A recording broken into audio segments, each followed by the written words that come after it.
Hey guys, what is up? So I wanted to stop by real quick before this podcast starts and say you should like, comment, and subscribe. And don't forget to follow me on all my social medias at John D. Klauser. It's literally the same name as the one that you subscribe to once you start following this YouTube channel. I hope you guys enjoy this clip, and I'll see you guys on the other side. Tell them your name. Tiffany. And aren't you my best friend at work? Yeah, See, so I'm not racist. that's good. See, because they were saying that I was racist because I sang the N-word. All right, guys, what is up? So, good googly moogly. So it is like 2 in the morning, and I'm like, it's 2:30 in the morning, Monday, on God's year of 2021 of June 2020. And I don't know why I waited so long tonight to do it.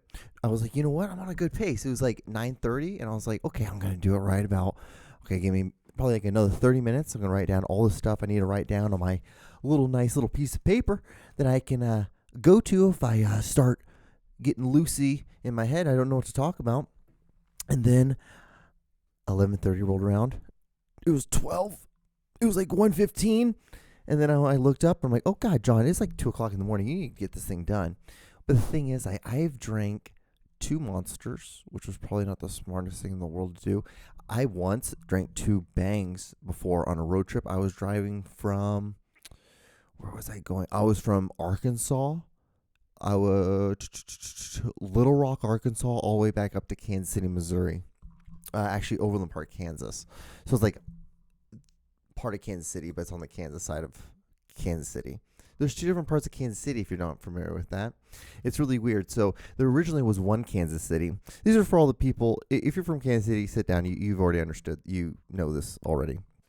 This is for all the people who are not familiar with Kansas City, Missouri. So you think Kansas City, Missouri, so you hear Kansas, and then you hear city, right? So you immediately think you're like Kansas. There's a state called Kansas, so it's city, so it's part of Kansas.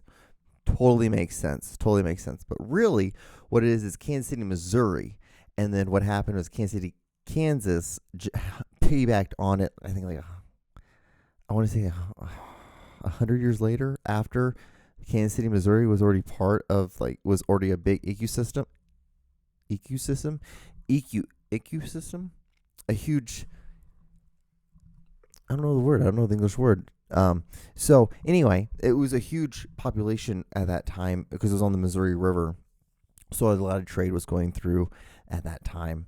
And then it split into 2, but now there's like the greater part of Kansas City, which is like the Kansas City, Kansas side, which has like Overland Park, Kansas. It's like Johnson County. That's the county.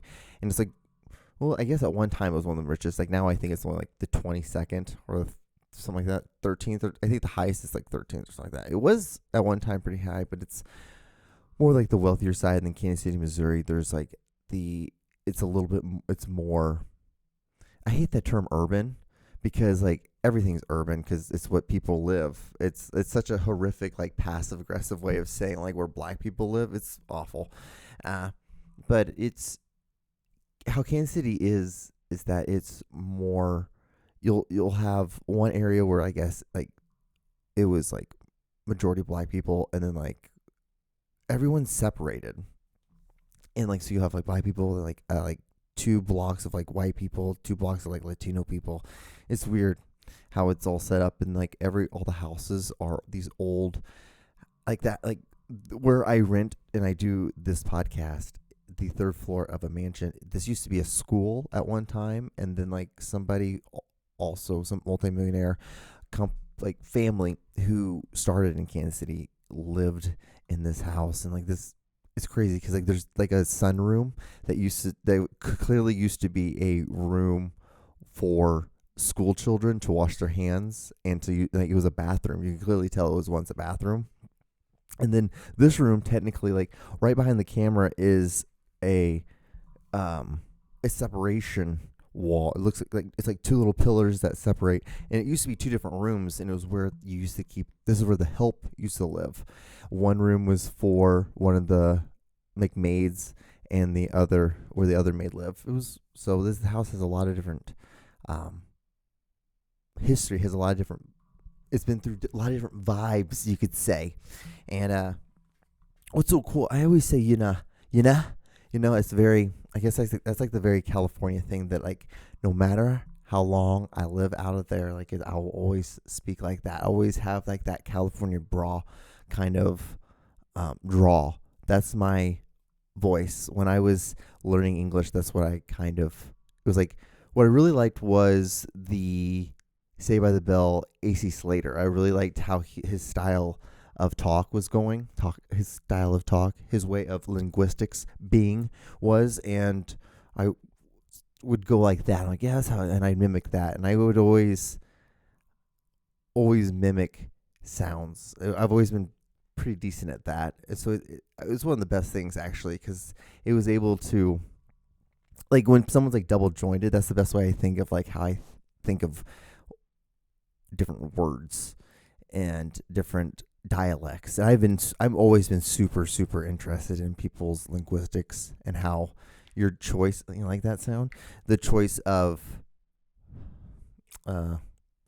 verbiage goes. I think is quite interesting, and then especially then when you meet someone who is also from foreign descent, who wasn't born in the United States and then comes here, and it's interesting to see how like they learn English, and most of the time it's always like British English, so it's like standard, more proper English, like mum and mom. Like I always sound like a hillbilly when I talk to like my foreign friends. Because they're always like, like, I was talking to my mom. And I'm like, yeah, I was talking to my mom and, just hanging out. And dad, it's like, why do you talk like a hillbilly, John? And then when I speak Spanish, that's even worse because I speak like real hillbilly. Real. It's like, oh, ay, Juanito. Like, oh, it's so cute. Like, you try so hard, but you can't speak Spanish all that well. You're not that good. Like your dialect is so sloppy. I'm like, yeah. I'm like, and like it's just no offense to any like Dominicans that like not Dominicans, but like yeah, like the Dominicanos that I hung out with. But that's how I learned my Spanish was Dominican Spanish. So it's like I know all these like different slangs. And when I speak to my family that's in Honduras, they're like, what the hell are you talking about, bro? Like, why are you talking like that? And so. But yeah, I hope you guys are doing good. I kind of went on a little tangent there. That's the whole beautiful thing about this podcast is that I'm just here talking, doing this, because I realized it was almost 2 o'clock in the morning. It's actually 2 o'clock right now. And I was like, I need to get this podcast done. I'm like, crap. I'm like, it's the beginning of my, I guess, weekend, what you call it. So Monday and Tuesday are my days off from work, if you're not familiar with this. Sorry, I know we were talking about you, but now we're talking about me again. And so I got my car inspected. That was good. That I spent like 6 hours. It was like more like 4. But at the car dealership, or not the car, yeah, whatever. I had to get new brakes for my front and my back. I assumed that, and that was about it. And then I got my car inspected, and then tomorrow I had to pay my property tax and get my tags, and I'll be good to go for another 2 years. And I just know, because I know my life. My life, nothing ever comes that easy. And even like when I want to do a small little task like this, it always takes one extra step. Always, all the time. There's always going to be something else that happens, and I'm going to get to like City Hall tomorrow, and they're going to be like, well, you actually have to go to this other City Hall over here. And then I'm going to go over there and like, what's your name again? I'm going to have to show my social security card. And like, because I'm a foreigner, I have to do all this extra I always feel like I'm doing one extra step for some bullshit. But I'm like, here's my money. Take it, please. Like, let's be done. I want to be over with this. Like, I just want to give you money so I can get these little stickers. Because if you're not familiar with Missouri, how it works is you have to get your car inspected either every 1 or 2 years. And I believe if it's like you have a newer one, I think 2012 and older or newer, then you don't have to get like your inspections like pretty much like, okay, you're good because you have everything all up to date, all the computers and all that stuff. But you have to go get your car inspected. They make sure everything works properly, like any car would do when you buy it. So of course my brakes were a little low, so I had to get that done. And which was expected. I needed to get them done for a while. And then what you do after that, you go to City Hall, you pay for your property tax of your car, and then that's, usually 2 years. You pay either like 1 year of property tax because you have to pay property tax every year, and then or you pay 2 years of property tax for 2 years of tags, and then you go to the DMV, and you have so it's 2000 and was it 2020? So that's an even number. And what you do, because you have an even number if you have an even car. So my car's a 2006, so that means I can get tags for 1 year or 2 years, and then you just buy two. It's like there's like $25 for 1 year or $50 for 2 years. Not that much, and yeah, and that's how you do it. But and tomorrow is the City Hall, and then going and getting to the DMV. So it's going to be a great day, a great day for me. So much fun sitting there, just sitting there. And sitting there, and then you have to show like proof of like where you live and all this stupid crap. But yeah, this is where we're at. So yeah, I hope you guys are doing good. Quarantine's still fucking going around, man. Kinda protesting kind of quieted. I think because I think now people are starting to get it, and I've been hanging out. Actually, I have a pretty funny story. I was getting gas the other day, and I feel like this podcast is so quiet, probably because it's 2 a.m. and I'm doing this podcast. But I was at the gas station the other day, and I pulled up on the inside part. So I was on the very last row, and I pulled into instead of being on the very far out on the outside, I was on the inside, and I was getting my gas, just sitting there, and then a car pulled up, another truck. Guy got out of the truck. I just looked over because he got out of the truck, and we made eye contact. So I was like, "Hey, what's up?" And he's like, 2 tears in the bucket, fuck it. And I'm like, "Oh right." I'm like, "Exactly." And that's that was my phone, and that just completely ruined the joke. But I was like, "All right, 2 tears in the bucket, fuck it." Exactly. I have no clue what that means whatsoever at all. No clue. I have no idea. Wait, two tears. Actually, let's look it up. 2 tears. 2 tears in the bucket. Meaning.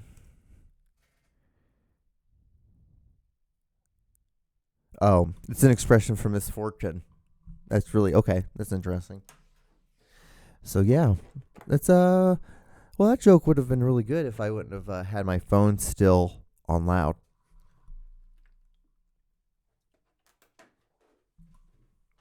But that's my 2 tears in the bucket story. That one can just be like, yeah, done with that. Did you guys hear about Uncle Ben and Aunt Jemima? They're getting their name changed. That's crazy. Well, actually, it's not crazy at all. It doesn't but for me, what it doesn't make any sense is so if there was 2 guys, they're like, okay, we have a rice company.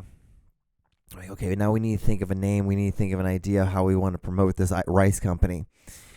And they're like, okay, how about his hair looks, his hair looks like, kind of like, I'm really bailing on this joke, but it's just so weird for me. I can't believe I bailed on that joke, but what's so funny to me was that the cops are coming. I hear sirens. The cops are coming because that was such a bad thing that I think they're like, okay, John, I think you can tap out on this one. And this was they always say that sometimes you're gonna hit fatigue when you're doing these things every week after week after week after week. And maybe, is this the week? I don't know. I'm halfway through. And I have crashed and I burned.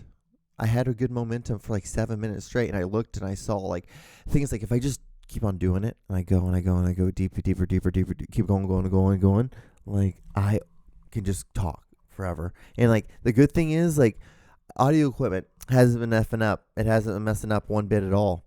And that's always a good sign too. But if I keep on going and going and going and going, then I can just power through it. I'm like, all right. Because it's I say every week, it's a very interesting thing that you do. You sit for 30 minutes, at least I do. and I talk by myself.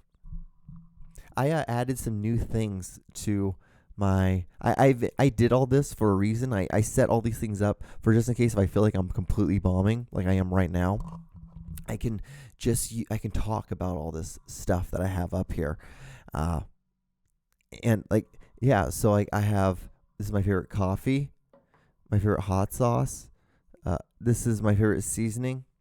A bunch of pins to write down ideas that I write down and then I'm not using and talking. And this is how it feels, guys, to be a guy in a room talking into a camera, into a microphone. I do this every week. And sometimes things aren't, you're just here. You're here. You're 15 minutes in. You're wondering, John, how did you get here? What life choices did you make that you're like, you know what? This is a good thing to do. This is what you should do. There was moments. I remember when I was a super, super young filmmaker in Los Angeles, in the big city of glitz and glamour. And so the craziest thing, so like I was working so hard. I had a little BS fucking camera that I had, and I had a tripod, and I had a car with $4 worth of gas.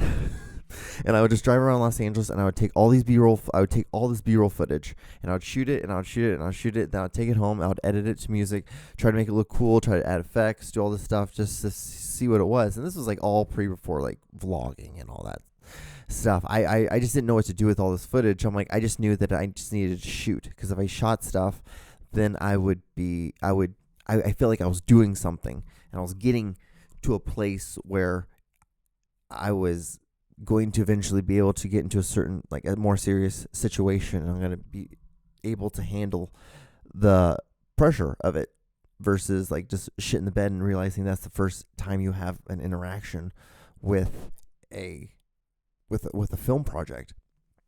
And so, but yeah, like I would save up my money all the time, and at my school you could rent out cameras, and then on the weekends I would rent out a camera, and I would save all my money. I would make a large pizza from Little Caesars, the $5 pizza. I would make that last for a whole week. And I would still work out.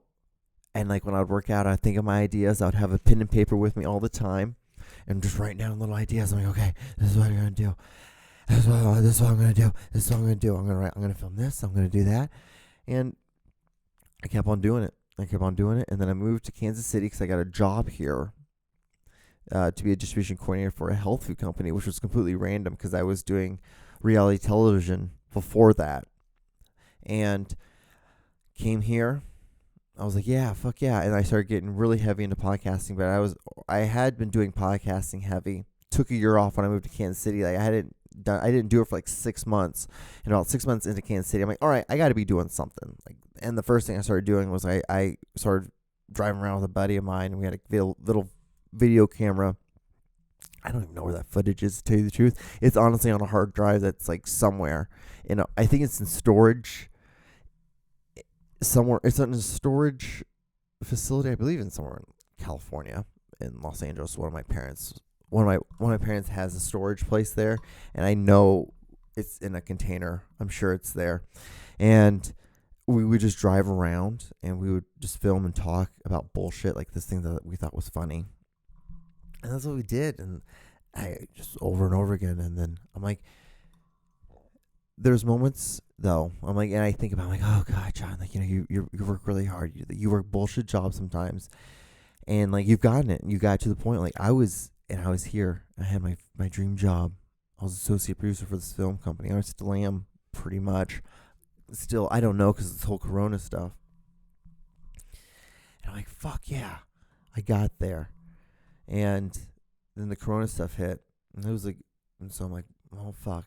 And I'm like doing this. I'm like, you know what? So then when the Corona stuff hit, I'm like, oh, I'm gonna start doing this. I need to start doing something else, because I feel like even in conversations with people, I feel like I was losing the ability to interact with people and talk to them really well. And I'm like, what I need to do is I need to practice that, because I can just be around by myself and be completely fine. I'm completely fine with that. But I'm like, doing something like this like pushes me out there, and it makes me to be more extroverted and to be more willing to talk. And then when I do have to talk to people, I can talk and get in situations where I'm like, okay, well, I've done this by myself and talked myself out of a situation to be able to talk for 28 minutes on a podcast. So I should be able to like get myself and maneuver my way through a conversation with somebody.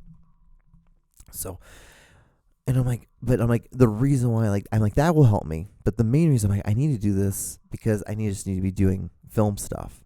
Because if I'm always still doing film stuff, even when like a bullshit thing like this happens, and then if the world goes back to normal, then I can be like, well, I'm still doing stuff. Even though there was a shitty time in history, I was still like, you know what, I'm still gonna have to, get things done on the film side because I can't be. I have this urge that I have to be the best, even like. For me, like how I feel like I'm doing the best is if I'm doing stuff all the time, and if I'm always pushing stuff out. And I wish I was doing, if I could really do more, which there's no reason why I can't be doing it. That's the reason why now, if I'm saying it, I should be doing it. But I should be pumping out stuff 5 days a week instead of just, I pump out this, and then, Aaron's been out of town, so we haven't been able to do the other podcast. And I should be able to do, I've been thinking about doing building Legos, doing like stop motion stuff. And I think the only reason why what's stopping me was the same thing that was stopping me doing this podcast at the first. It was pretty much just being like, like John, like why should you do this? Like, why should I not do this? There's no reason why not to be doing this. And because, worst case scenario, it's going to make me better as a person. I don't know, in a weird fucking way, that's how I feel. I feel like doing weird things like this, like, makes you better. When you do things that you're really shitty at, like, you're going to get better at. You're going to get better at them, and you're going to become a better person, I feel. That's just how I work on that. And, like, the same thing with, like, right now. Like, I didn't, like, when the gyms were completely shut down, like, I did bullshit workouts. I went and I ran 4 miles. Then I would do crunches, and that was it. BS things. And, like, I didn't like how I looked. And so I was like, fuck this. Like, I'm going to start doing 2 days. I've been doing 2 days, And, like, when I think of it, I'm like, next day, boom, we're going to do it. Like, it's just how we start doing things. And really, I guess the hardest part would be just making the first little video. And, yeah, okay. This is the insight of a man who worked himself out of a little hole there where he felt like he was bombing, and he felt like he came back in at the very end, and he bombed with a really he got interrupted with telling one story, and then he tried telling another joke story, and he bombed on that one as well, and then he moved on to just telling and talking, all about all the stuff on his desk, all the great stuff. I added some more stuff, the fuck rock. Little Egyptian thing. I have flashcards, Spanish flashcards. Brad the Bread. Brad the Bread's the greatest story because that's the thing that follows me around, and he goes on film shoots with me. And when we shoot on film and on the set, like we'll put him on set someplace, and if you find him and it's kind of like a joke, like, oh, we found Brad, then like that person gets to like hide him someplace on set, and then someone will find him, and that's just a great like. I don't know. I find a great morale builder with your cast. It's one that I was really high one day back in college. I'm like, that'd be great. I think that's a good way of bringing people together on your film set, John. Not thinking that later on, being 31 years old, that you'd be talking on a podcast about a dry piece of bread that sits on a desk that when you talk to a microphone, looking to a camera in the 3rd floor of a mansion. So this is life of a man who does that. So what's up, guys? Well, what is going on? What else have I wrote down?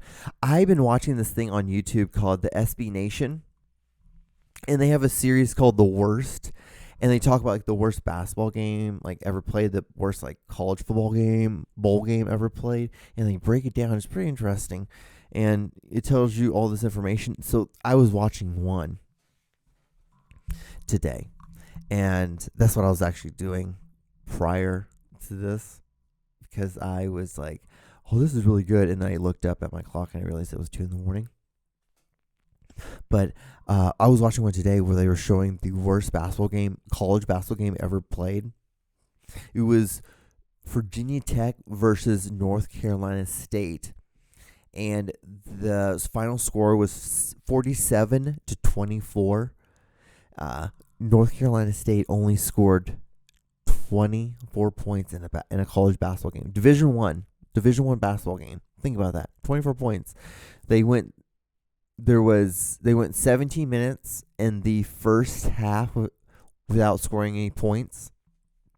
And then in the second half they went 8 minutes total in the whole half without scoring any points.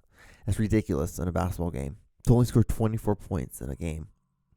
Like, one of their star players went on field goals. He was 0 for 13. 0 for 13. And then I think his name was Howard, I believe. He was a little white guy. He had all this like Jesus tattoo stuff on his upper arm. And on field goal, on 3-pointers, he went 0 for 9. It was insane. And I'm just remembering this completely off the top of my head after watching it. I'm like, I thought this was so interesting. Like, I think that stuff is so interesting. Than seeing that players that you thought were like really good, and you see them on there, you see their names on the stats, and you realize like they're like on these like really bad stats for not being a really good player. Like Rich Gannon. Rich Gannon was a backup quarterback for the longest time for Kansas City Chiefs. I loved Rich Gannon. I liked him. But I liked him so much because it was during the time when they had Elvis Grbac as their quarterback, and Elvis Grbac was dog shit. He was awful. He was not a good quarterback.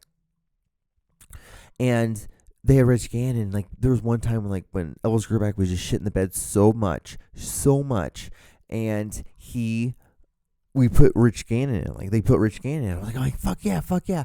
And they played him. And then after the end of the season, they didn't play him anymore. And so then they traded him. But the thing is, they traded him to the Raiders. And not that he got traded to the Raiders, because I fucking hate the Raiders. I don't like the Raiders. And I think that's the only. And I don't like Phillip Rivers. I don't mind the Chargers. But Phillip Rivers was the only player. I think he's kind of a bitch, but I'm a Rams fan by heart. That's my original team. I've always liked them. I liked them when they're St. Louis. I liked them when they're originally in Los Angeles, and now I like them that they're back in Los Angeles. Just how it is. And I won a state championship in their arena, so I kind of feel like I have this really cool connection with them in a weird fucking way, because I played where their players played. Just humble brag. I have a ring back here in the back over here on my desk. Anyway, and I only have 51 seconds left in this thing, but yeah, it's a good thing to watch. It's called SB Nation. It's called The Worst. You should check it out. Also, guys, sorry, I kind of went on a tangent there on the very end. If you guys watch this, thank you guys so much for watching. I hope you like, comment, and subscribe on this. If you don't comment, that's all right. I get it. Give it a thumbs up. That really makes me feel good. I like seeing those little thumbs up. I got 4 this week so far on this last video. So thank you guys on this. Thank you so much for that. And got a couple new subscribers. Welcome, guys. Welcome to all 195 of you. Hey, we all start somewhere, right? All right. I'll see you guys on the next episode. Be safe. Wash your hands. Don't eat bats. Bye.